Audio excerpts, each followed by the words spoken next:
250 ایسی مسلمان لڑکیاں تھیں جو غیر مسلموں کے ساتھ پارکوں میں گھوم رہی ہیں، غیر مسلموں کے ساتھ وہ پہاڑوں کا چکر لگا رہی ہیں، ان کے ساتھ وہ ہوٹلوں پہ جایا کرتی ہیں۔ میرے پیارے ساتھیوں، اس کی وجہ کیا ہے؟ ہماری مسلمان لڑکیاں غیر مسلم لڑکوں کے ساتھ کیوں جایا کرتی ہیں؟ کیوں چھوڑ کر اگر کوئی دوسرا دین اختیار کرے گا، اللہ فرما رہا ہے وَهُوَ فِي الْآخِرَةِ مِنَ الْخَاسِرِينَ، وہ قیامت کے دن جہنم کے اندر جانے والا، نقصان اٹھانے والا بندہ ہوگا۔ اگر کوئی مسلمان عورت خوشبو حاصل کر لے، خوشبو لگائے نہ بلکہ خوشبو حاصل کر لے، یعنی کوئی ایسی چیز لگا لے جس سے اسے خوشبو حاصل ہو جائے، فمرت بالمجلس، اور اس چیز کو استعمال کرنے کے بعد وہ مردوں کی محفل سے صرف گزر جائے، کسی کو دیکھے نہ، کسی سے بات نہ کرے، اللہ کے نبی بیان فرماتے ہیں فَهِيَ كَذَا وَكَذَا، تو وہ ایسی ہے ایسی ہے، یعنی زانیتن، یعنی وہ زانیہ ہے، یعنی وہ بدکار ہے، یعنی وہ بدچلن عورت ہے نبی کی نظر میں۔ یعنی معلوم یہ ہوا جو چیز سستی ہوا کرتی ہے، جو چیز کم ویلو والی ہوا کرتی ہے، لوگ اس کو ہی دکھایا کرتے ہیں، اور جو چیز جتنی زیادہ قیمتی ہوا کرتی ہے، جو چیز جتنی زیادہ مہنگی ہوا کرتی ہے، جس کا ڈیمانڈ جس کی نظر میں جتنا زیادہ ہوا کرتا ہے، اس کو اتنا ہی زیادہ چھپایا کرتا ہے۔ اے میری پیاری ماں بہنوں، اگر آج کی بات سے کبھی بھی تمہارے ذہن میں یہ سوال پیدا ہو کہ ہماری شریعت نے، اللہ نے اور جناب محمد رسول اللہ نے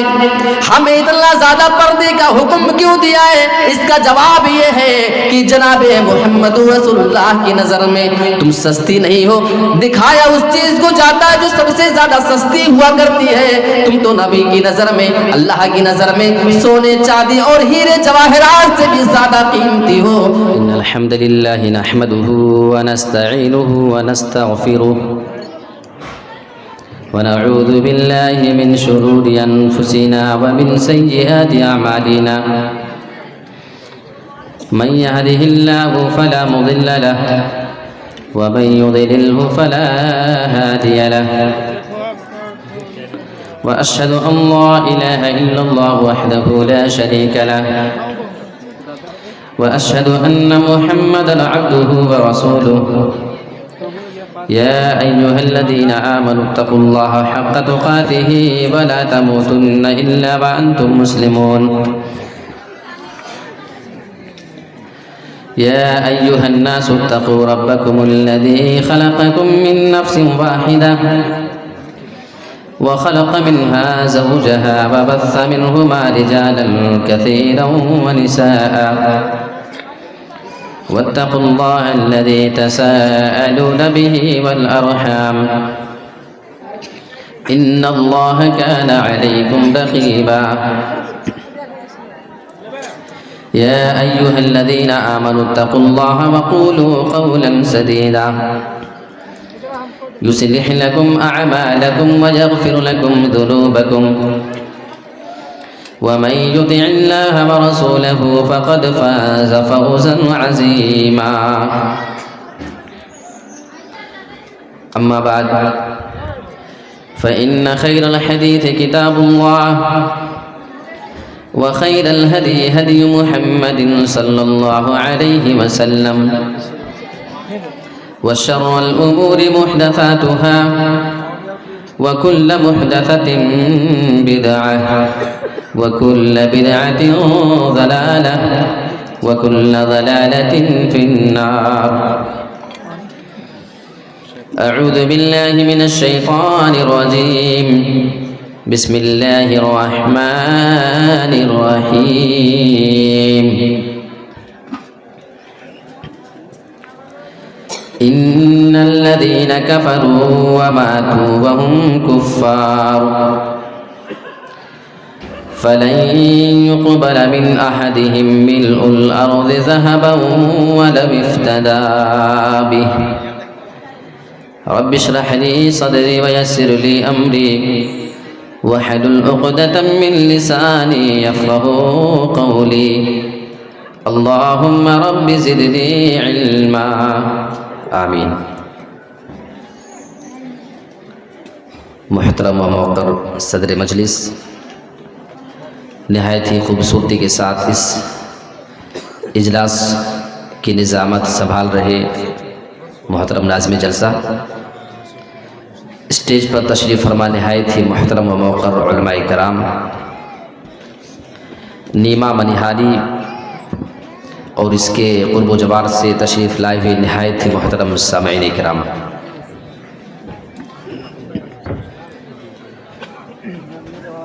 آج میں نے آپ کے سامنے معہد ابی بن کعب و فلاح اکیڈمی نیما منیہاری کے اس عظیم الشان اجلاس کے لیے جس موضوع کا انتخاب کیا ہے وہ انتہائی اہم موضوع ہے، اور ضرورت ہے کہ اس موضوع پر بات کی جائے۔ جو میرا موضوع ہے وہ نوجوان لڑکیوں سے تعلق رکھتا ہے۔ اس اعتبار سے اس موضوع کو ہر مسلمان کو غور سے سننا چاہیے، اور اس پر ہمیں اور آپ کو چوکنا ہونے کی ضرورت ہے، اور جو لاپرواہی ہماری طرف سے ہو رہی ہے نوجوان لڑکیوں کے بارے میں، اس سے اپنے آپ کو بچانے کی ضرورت ہے۔ ہر گھر، ہر خاندان، اس میں کوئی نہ کوئی لڑکی پائی جاتی ہے، کوئی نہ کوئی نوجوان بچی ضرور ہوتی ہے۔ آج میں آپ کے سامنے یہ بتانا چاہتا ہوں کہ مسلم نوجوان لڑکیاں مرتد کیوں ہوتی ہیں، یعنی اسلام کو چھوڑ کر دوسرے دھرم کو کیوں اپنا لیتی ہیں، مسلم لڑکیاں نان مسلم لڑکوں کے ساتھ شادی بیاہ کیسے کر لیتی ہیں، اور اس کی وجہ کیا ہے، یہی میرا موضوع آج ہے۔ میں آپ کو ایک رپورٹ بتاتا ہوں، مہاراشٹرا کی ایک رپورٹ آپ کے سامنے میں رکھتا ہوں۔ کچھ سالوں پہلے کی بات ہے، سوشل میڈیا پہ وہ خبر کافی گردش کر رہی تھی۔ سینکڑوں مسلم لڑکیوں نے مہاراشٹرا کے اندر عدالت میں یہ یاچکا دائر کیا تھا کہ ہم لڑکیاں فلاں غیر مسلم لڑکوں سے محبت کرتی ہیں۔ لڑکیوں نے باقاعدہ اپنا نام لکھا، اپنے باپ کا نام لکھا، اپنا مکان نمبر فل ایڈریس کے ساتھ، ٹوٹل گلی نمبر، محلہ نمبر کے ساتھ مکمل ایڈریس ڈالا تھا، اور جس لڑکے سے محبت کرتی ہیں اس کا نام، اس کے باپ کا نام، اور اس کی بھی پوری ڈیٹیل۔ اور عدالت میں یاچکا جو دائر کی جاتی ہے، عدالت سے جو مطالبہ کیا جاتا ہے ان مسلم نوجوان لڑکیوں کی طرف سے، وہ مطالبہ یہ تھا کہ ہم ان غیر مسلم لڑکوں سے محبت کرتی ہیں اور ہم ان سے شادی کرنا چاہتی ہیں، لیکن کیونکہ ہمارا دھرم الگ ہے، ہم مسلم ہیں وہ نان مسلم ہیں، ہم مسلمان ہیں وہ غیر مسلمان، لہٰذا ہمارے گھر والے اس رشتے کے لیے تیار نہیں ہوتے ہیں، تو ہم عدالت سے یہ گزارش کرتے ہیں کہ ہماری شادی کرنے میں ہماری مدد کی جائے۔ آپ تصور کریں، اور جو میں نے معاملہ غور کیا اس ٹائم پہ، اس میں زیادہ تر لڑکیاں ایسی تھی جو اسکول میں، کالج میں اور یونیورسٹی کے اندر تعلیم حاصل کرنے والی ہیں، عام طور پہ شہروں کی لڑکیاں وہ تھیں۔ واقعی حیران کرنے والی بات ہے، ہماری اور آپ کی غفلت کی انتہا اس قدر ہے کہ ہماری بچیاں بغاوت پہ اتنا آمادہ ہیں کہ باقاعدہ اپنے فل ایڈریس کے ساتھ اس بات کا اعلان کرنے سے بھی ہچکچاہٹ محسوس نہیں کر رہی ہیں۔ سن 2009 کی ایک رپورٹ آپ کو دیتا ہوں میں۔ پونا کے اندر ایک مسجد ہے، مکہ مسجد، وہاں کے امام صاحب نے نوجوان لڑکوں کو اکٹھا کرنے کے بعد ایک سروے 15 دن کا کروایا تھا۔ سروے اس بات کے اوپر کرنا تھا کہ کیا مسلمان لڑکیاں بھی غیر مسلمان لڑکوں کے ساتھ اٹھا بیٹھا کرتی ہیں یا نہیں، وہ ان کے ساتھ پارکوں میں رہتی ہیں یا نہیں، وہ ان کے ساتھ ہوٹلوں میں جاتی ہیں یا نہیں، وہ ان کے ساتھ بیچ پہ جاتی ہیں، سمندر میں جاتی ہیں یا نہیں۔ ایک مسلمان نوجوان کمیٹی تیار ہوتی ہے باقاعدہ، وہ رپورٹنگ کرنے کے لیے نکلے. 15 دن کا سروے کرنے کے بعد جو رپورٹ سامنے آتی ہے، سارے لوگوں کی ویڈیو اور تصویر بنانے کے بعد یہ لوگ کیمرے میں قید کر کے سارا معاملہ لے کر کے آئے اور تمام مسلمان لڑکیوں کی فوٹو نکال کر، البم نکال کر جمعہ کی نماز کے بعد اسے تقسیم کر دیا گیا، تاکہ جو لوگ غفلت کے شکار ہیں، جنہیں یہ لگتا ہے کہ ہماری مسلمان بچیاں بہت ہی سیف ہیں، ان کی بھی آنکھ کھل جانا چاہیے. لہٰذا جمعہ کی نماز کے بعد تمام مسلمانوں کے درمیان وہ تصویریں بانٹ دی جاتی ہیں.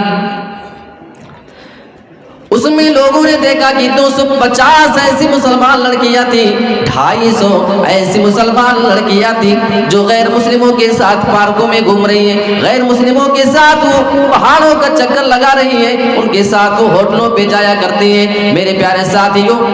جب لوگوں نے تصویر دیکھا تو پریشان ہو جاتے ہیں. یہ تو اس فلاں آدمی کی بچی ہے جو ہمارے سماج اور ہمارے معاشرے کے اندر سب سے زیادہ نیک اور سب سے زیادہ دیندار آدمی مانا جاتا ہے. ارے یہ کیا، یہ تو فلاں لڑکی ہے جو فلاں حاجی صاحب کی بیٹی ہے، یہ تو فلاں حاجی صاحب کی بیٹی ہے جن کی کبھی تہجد کی نماز نہیں چھوٹا کرتی ہے. میرے پیارے ساتھیوں، جب لوگوں نے یہ معاملہ دیکھا تو لوگوں کی آنکھ کھل جاتی ہے. لہٰذا اگر ہم اور آپ اس غلط فہمی میں پڑے ہیں کہ ہم نیک ہیں تو ہماری بچی سیف ہے، ہم نیک ہیں تو ہمارے نیک ہونے سے ہماری جو بچیاں ہیں وہ محفوظ ہیں، یہ ہماری اور آپ کی سب سے بڑی غلط فہمی ہے. بچیوں کے اوپر کڑی نظر رکھنا یہ انتہائی ضروری ہے. اب آئیے ہم ذرا یہ جاننے کی کوشش کرتے ہیں کہ اس کی وجہ کیا ہے. ہماری مسلمان لڑکیاں غیر مسلم لڑکوں کے ساتھ کیوں جایا کرتی ہیں، کیوں ان کے ساتھ وہ بھاگ کر کے شادی اور بیاہ کر لیتی ہیں؟ اس کی وجہ کیا ہو سکتی ہے؟ کئی پوائنٹ کی طرف میں اشارہ کروں گا. سب سے پہلی بات تو یہ ہے، ہم اپنی مسلمان بچیوں کو اسلام کی تعلیم دیتے ہی نہیں. شروع سے بچی چھوٹی ہے، پڑھنا شروع کی، تھوڑا بہت اس کو شعور آیا، بچپن سے ہم نے اس کو اسکول کے اندر ڈال دیا. ہم نے اسے مدرسے میں اور مکتب کی تعلیم دینے کے لیے ضروری سمجھا ہی نہیں. ہماری نظر میں اسلام کی تعلیم کی کوئی اہمیت ہے ہی نہیں. شروع سے وہ بچی وہی ساری چیز پڑھ رہی ہے، اسلام کو جانتی نہیں، وہ ایمان کی ویلیو نہیں جان رہی ہے. اسے نہیں معلوم کہ ہماری شریعت نے اسلام کی اہمیت کیا بتائی ہے. اے کاش ہم نے اپنی بچیوں کو تعلیم دیا ہوتا اسلام کی. سورہ آل عمران آیت نمبر 85 اٹھا کر کے دیکھیں. وَمَن يَبْتَغِ غَيْرَ الْإِسْلَامِ دِينًا فَلَن يُقْبَلَ مِنْهُ وَهُوَ فِي الْآخِرَةِ مِنَ الْخَاسِرِينَ. اور جو اسلام کو چھوڑ کر کوئی دوسرا دین اختیار کرے گا، اس کو تلاش کرے گا، فَلَن يُقْبَلَ مِنْهُ، تو اس دین کو اس کی جانب سے ہرگز قبول نہیں کیا جائے گا. وَهُوَ فِي الْآخِرَةِ مِنَ الْخَاسِرِينَ. اور ایسا کوئی کرے گا، چاہے وہ مرد ہو یا عورت ہو، چاہے وہ لڑکا ہو یا لڑکی ہو، اسلام کو چھوڑ کر اگر کوئی دوسرا دین اختیار کرے گا، اللہ فرما رہا ہے وَهُوَ فِي الْآخِرَةِ مِنَ الْخَاسِرِينَ، وہ قیامت کے دن جہنم کے اندر جانے والا، نقصان اٹھانے والا بندہ ہوگا. ہم نے اپنی بہن بیٹی کو کب اسلام کی یہ تعلیم دی ہے؟ ذرا ہم اس کے اوپر غور کریں. بچپن میں بچیوں کو اسلام کی تعلیم نہ دینا یہ سبب بنتا ہے بعد میں ہماری بچوں کے مرتد ہونے کا، اسلام سے پھر جانے کا اور غیر مسلمانوں کے ساتھ شادیاں رچانے کی ایک اہم وجہ یہ بنتی ہے. دوسری چیز، مخلوط تعلیمی نظام، مکس ایجوکیشن سسٹم. لڑکوں اور لڑکیوں کا ایک ہی اسکول میں، ایک ہی کالج میں اور ایک یونیورسٹی میں ایک کلاس روم میں بیٹھ کر تعلیم دینے کا جو رواج چل پڑا ہے، اس میں مسلم لڑکیاں ہماری پڑھتی ہیں، غیر مسلم لڑکے بھی اس میں پڑھ رہے ہیں. وہ ان کے ساتھ اٹھتی بیٹھتی ہیں، ان کے ساتھ ان کے معاملات ہو رہے ہیں. ان کا واٹس ایپ نمبر ان کے پاس ہے، ان کا ٹیلی گرام نمبر ان کے پاس ہے، ان کا میسنجر آئی ڈی ان کے پاس ہے. ساری چیزیں ہم کو معلوم ہے کیا کیا کچھ ہو رہا ہے. اور ایک ہی بینچ پر، ایک ہی ٹیبل پر ہماری مسلم بچیاں غیر مسلم لڑکوں کے ساتھ بیٹھ کر تعلیم حاصل کرتی ہیں، یہ منظر تو آپ نے دیکھا ہوگا، یا دیکھا نہیں تو کم سے کم سنا ضرور ہوگا۔ کون سی وہ شریعت ہے جو آپ کو اس کی اجازت دیتی ہے؟ آپ کہیں گے پھر اس کی حرمت کی دلیل کیا ہے؟ اللہ کے نبی جناب محمد رسول اللہ کے زمانے میں کچھ عورتیں نبی کے پاس آتی ہیں، کہنے لگے اللہ کے نبی آپ تو مرد حضرات کو دین کی تعلیم دیا کرتے ہیں، آپ ان کو پڑھایا کرتے ہیں، ہم عورتیں سے محروم رہ جایا کرتی ہیں، آپ ہمارے پاس بھی آیا کریں، ہمارے لیے آپ کوئی الگ سے دن متعین فرما لیا کریں اور اس میں آ کر ہم کو تعلیم دے دیا کریں۔ نبی کے پاس آنے کے بعد عورتوں نے یہ نہیں کہا تھا اے اللہ کے نبی آپ جو مرد حضرات کو تعلیم دیا کرتے ہیں یہ آپ کے بڑے نیک صحابہ ہیں، یہ بڑے پارسا صحابہ ہیں، ہم آپ کی محفلوں میں آئیں گے اور آپ کی اسی مجلس میں ایک جانب بیٹھ جایا کریں گے اور آپ ہمیں دین کی تعلیم انہیں مردوں کے ساتھ بھی دے دیا کریں، ان کے ساتھ ہم سیکھ لیا کریں گے، بلکہ الگ سے مطالبہ کر رہی ہیں۔ میرے پیارے ساتھیوں، جب عورتوں نے یہ مطالبہ کر لیا تو اللہ کے نبی ان عورتوں سے یہ نہیں فرماتے ہیں اے میری پیاری ماں اور بہنوں تمہارے لیے الگ سے مجھے وقت نکالنے کی ضرورت نہیں ہے، یہ جن کو میں تعلیم دیتا ہوں یہ تو میرے پیارے پیارے صحابہ ہیں۔ آپ نے یہ نہیں کہا میری پیاری ماں اور بہنوں یہ تو وہ صحابہ ہیں جن کے بارے میں قرآن نے اعلان کر دیا ہے رضی اللہ عنہم ورضوا عنہ، اللہ رب العالمین تو ان سے راضی ہو چکا اور یہ اللہ سے راضی ہیں۔ صحابہ کا مقام اتنا زیادہ بلند ہے، قرآن مجید کی آیت اٹھائیے اللہ رب العالمین نے صحابہ کے ایمان کو معیار قرار دیا ہے فَإِنْ آمَنُوا بِمِثْلِ مَا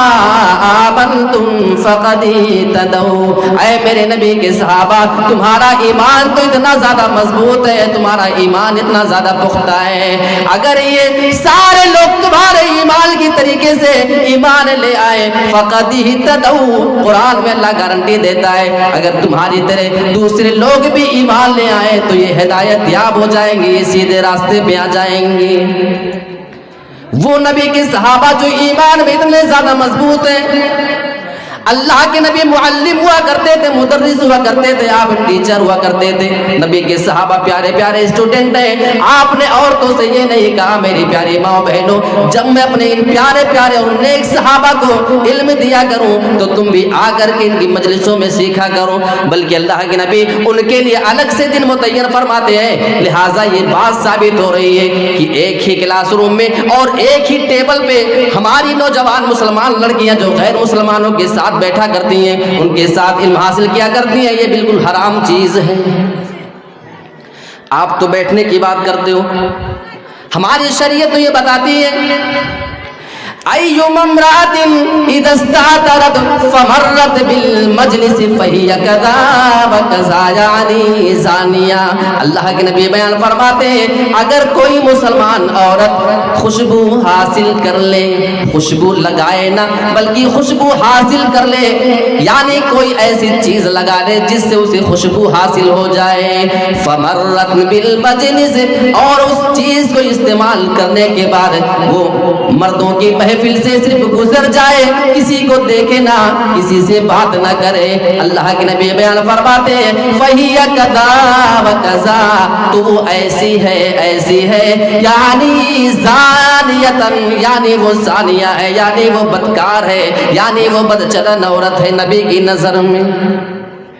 صرف گزرنے والی بدچلن ہے، زانیہ ہے اور بدکار عورت ہے، تو ایک ٹیبل اور بینچ پہ بیٹھ کر تعلیم حاصل کرنے والی لڑکی کون ہے؟ اس کا فیصلہ میں آپ کے حوالے کرتا ہوں،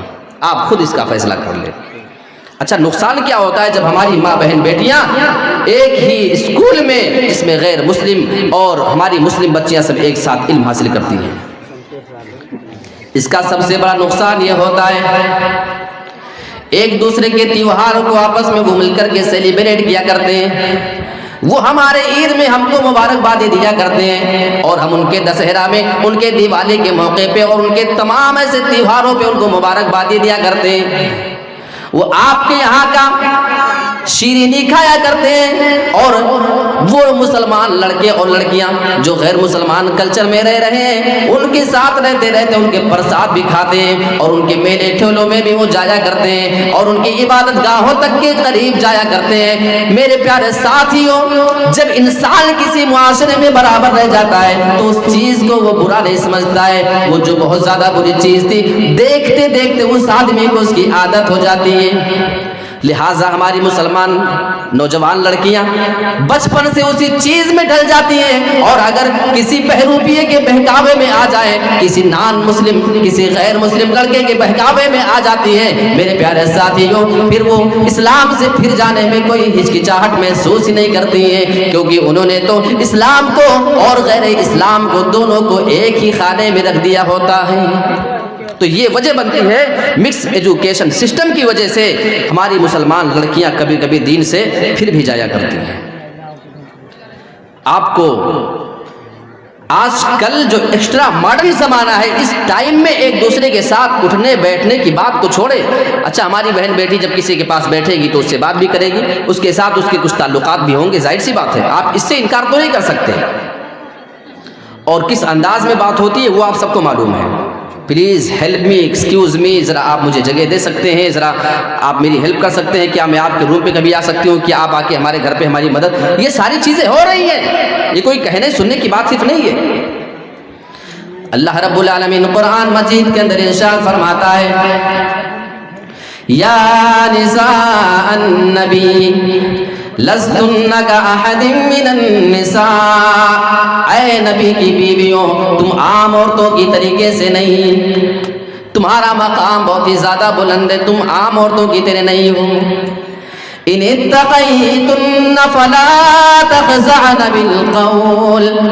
اگر تم اللہ رب العالمین سے ڈرنے والی ہو، اگر تمہارے دل میں اللہ کا خوف ہے، فلا تخضعن بالقول، تو تم اپنی آواز میں لچک پیدا نہ کرو، اپنی آواز میں جب تم کسی سے بات چیت کیا کرو تو اپنی آواز میں زیادہ نرمی اور مٹھاس پیدا نہ کیا کرو۔ یہاں اللہ نبی کی بیویوں کے بارے میں اعلان کرتا ہے، میرے پیارے ساتھیوں، جبکہ نبی کی بیویاں امہات المؤمنین ہیں، تمام مومنوں کی ماں ہے، اور جب ان کو کسی کے سامنے بات کرنا پڑتا تھا تو نبی کے پیارے پیارے صحابہ ہوا کرتے تھے جو نبی کے بعد پوری دنیا کے اندر سب سے زیادہ نیک ہستیاں ہے، اور اس ٹائم پہ نبی کی بیویاں پوری عورتوں میں، تمام عورتوں میں سب سے زیادہ نیک عورتیں ہوا کرتی تھیں۔ اللہ فرما رہا ہے، اے نبی کی بیویوں، ہوگا تمہارا مقام بہت ہی زیادہ بلند، اور میرے نبی کے صحابہ کا مقام بلند ہے، یہ بات اپنی جگہ ہے، لیکن اگر تمہیں ہمارے نبی کے صحابہ کے سامنے بھی بات کرنا پڑے، فلا تخضعن بالقول، تو تم اپنی آواز میں لچک پیدا نہ کرنا۔ کیا ہوگا اس کا نقصان؟ اللہ بیان فرماتا ہے، فَيَطْمَعَ الَّذِي فِي قَلْبِهِ مَرَضٌ، ہو سکتا ہے تمہاری لچکدار آواز کو سننے کے بعد کوئی بیمار دل کا آدمی ہو، کسی کے دل میں کوئی تمہارے بارے میں غلط خیال بھی آ سکتا ہے۔ نبی کی بیوی کے بارے میں، کسی صحابی کے بارے میں، یا اس کے بعد جو صحابی کے بعد کے لوگ جو تابعی ہوا کرتے تھے ان کے دل میں بھی نبی کے بارے میں، نبی کی بیویوں کے بارے میں غلط خیال آ سکتا ہے۔ اللہ بتا رہا ہے فَيَطْمَعَ الَّذِي فِي قَلْبِهِ مَرَضٌ۔ میرے پیارے ساتھیوں، اگر نبی کی بیویوں کا یہ معاملہ ہے تو آج ہماری بہن بیٹیوں کو ہم ان اسکول میں اور کالج میں ایک ٹیبل اور ایک بینچ پہ بیٹھنے کی تعلیم کیسے دے سکتے ہیں؟ پھر ان کی آواز میں جو لچک ہوتی ہے، ان کی آواز میں جو مٹھاس اور لچک پیدا ہوتی ہے، ان کے آپس میں جو واٹس ایپ نمبرات ہوا کرتے ہیں، ان کے آپس میں ٹیلی گرام، میسنجر اور ان تمام چیزوں کے ذریعے، انسٹاگرام کے ذریعے جو بات چیت اور ویڈیو کال پہ سارے تعلقات ہو رہے ہیں، یہ ہم سے زیادہ آپ جانتے ہیں اس کی اجازت کون سی شریعت دیتی ہے؟ پردے کے بارے میں اس معاملے میں اگر ہم نے اپنے حق کو ادا کر دیا تو ہماری مسلمان بہنیں محفوظ ہو سکتی ہیں۔ ہماری ماں اور بہنیں بھی سوچ رہی ہوں گی کیا اتنی زیادہ پابندی ہم عورتوں کے اوپر۔ اچھا، کچھ عورتوں کا کہنا کیا ہوتا ہے، یہ ہمارا جو سماج ہے ایسے ہی ہے، اس برے دور میں، اتنے غلط ماحول میں ہم اچھا نہیں بن سکتے۔ یہ جواب ملتا ہے ہماری ماں بہنوں کی طرف سے۔ میں آپ کو ایک مثال دیتا ہوں، بڑی پیاری مثال ہے۔ آپ نے کبھی